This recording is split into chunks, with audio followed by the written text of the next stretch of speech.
Hello everyone, welcome back to my new blog. तो यहाँ मैं अभी रेडी होने जा रही हूँ एक बर्थडे पार्टी के लिए। और बर्थडे पार्टी किसकी है? मेरी फ्रेंड की, जो कि मेरे स्कूल टाइम से फ्रेंड है।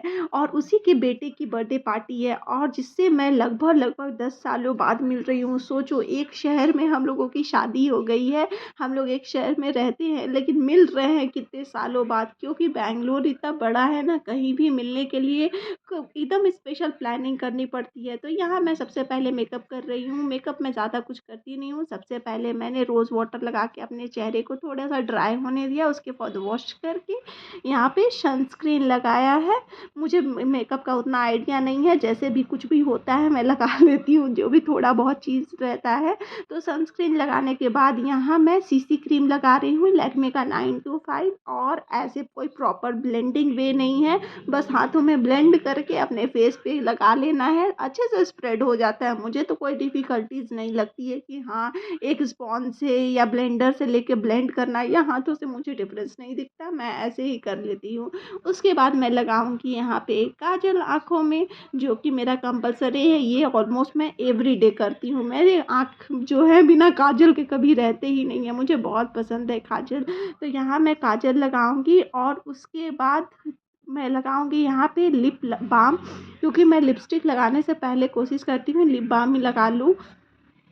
और बर्थडे पार्टी है तो मैंने लिपस्टिक में भी लाइट शेड ही चूज़ किया है, तो बिल्कुल लाइट शेड का लिपस्टिक मैं लगा रही हूँ। और सबसे ज़्यादा हेडेक वाली चीज़ होती है हेयर स्टाइल। हेयर स्टाइल तो मुझे बिल्कुल भी समझ में नहीं आता है कैसे करना है, तो एंड में जो भी होता है मैं कर ही लेती हूँ। इस तरह से मैंने खुले ही हेयर स्टाइल छोड़ दिए। बाद में जाके मैंने एक क्लिप लगा लिया था साइड में। और ये है मेरा फाइनल लुक जब रेडी होने के बाद बर्थडे पार्टी के लिए। तो देख के बताइए आप लोग कैसी लग रही हूँ मैंने छोटा सा ड्रेस पहना है और उसके साथ ये लुक कैरी किया है। और फटाफट मैंने कैब बुक किया। कैब बुक करने आने में थोड़ा टाइम था। और ये जो लोकेशन है मेरे घर से ऑलमोस्ट 35 मिनट्स का रास्ता दिखा रहा था, बट मुझे वहाँ पहुँचने में हो गए थे 1.5 घंटे। क्योंकि टाइम ऐसा था ना, 7 से 8 बजे के टाइम था, और उस समय क्या होता है, ट्रैफिक बहुत ज़्यादा होती है। तो ये है हमारा बर्थडे बॉय, जिससे मिलने के लिए मैं पहली बार आई थी। तो बर्थडे बॉय आज बहुत ही ज़्यादा बिजी था, वो खेल रहा था, इंजॉय कर रहा था, बस गोद में नहीं किसी को आना था।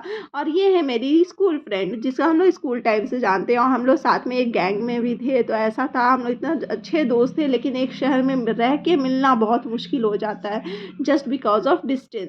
तो यहाँ बर्थडे का डेकोरेशन, खाना, सब कुछ रेडी हो गया था, क्योंकि मैं ट्रैफिक में बहुत ज़्यादा देर फंसी रह गई थी। तो आते ही मेरी फ्रेंड ने मुझे स्नैक्स ऑफ़र किया। तो स्नैक्स में भी बहुत सारे ऑप्शन थे, और मेरी फ्रेंड की हालत कुछ इस तरह से हो रखी थी बच्चे को एक हाथ में लिए हुए, दूसरे हाथ में काम करते हुए, कुछ ऐसा ही होता है शादी के बाद की हालत बच्चों के साथ ऐसे ही होता है, क्योंकि मैं भी इस फेज़ से गुजर चुकी हूँ प्रियांश के साथ, तो मैं अच्छे से समझती हूँ और यहाँ पे सभी लोग खाना खाने के लिए रेडी हो गए थे। तो खाने में भी बहुत डिलीशियस फूड था। तो यहाँ बहुत सारे ऑप्शंस थे, तो हम लोगों ने पहले स्नैक्स लिया, उसके बाद मेन कोर्स लिया, जो इसमें पनीर था, आलू था, फ्राइड राइस था, बहुत सारे ऑप्शन थे। जो कि आया था ये निंजा बॉक्स से, आपने इसका ऐड देखा होगा, जो निंजा बॉक्स पार्टी यानी ये सब फंक्शन के लिए होम फूड डिलीवर करते हैं, पार्टी फूड डिलीवर करते हैं।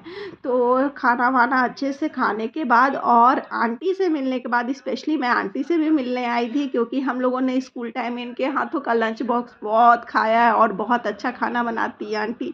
तो बहुत मिस करते थे हम लोग स्कूल के बाद आंटी के हाथों का खाना।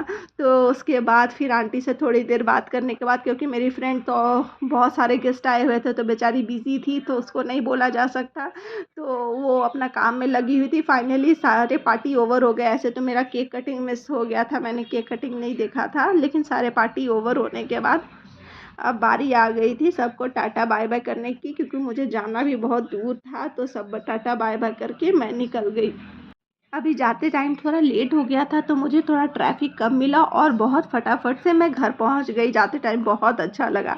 तो मिलते हैं नेक्स्ट ब्लॉग पे। उम्मीद करती हूँ आपको ये ब्लॉग अच्छा लगा होगा। Please like, follow and share my blogs. Thank you so much for watching my whole videos.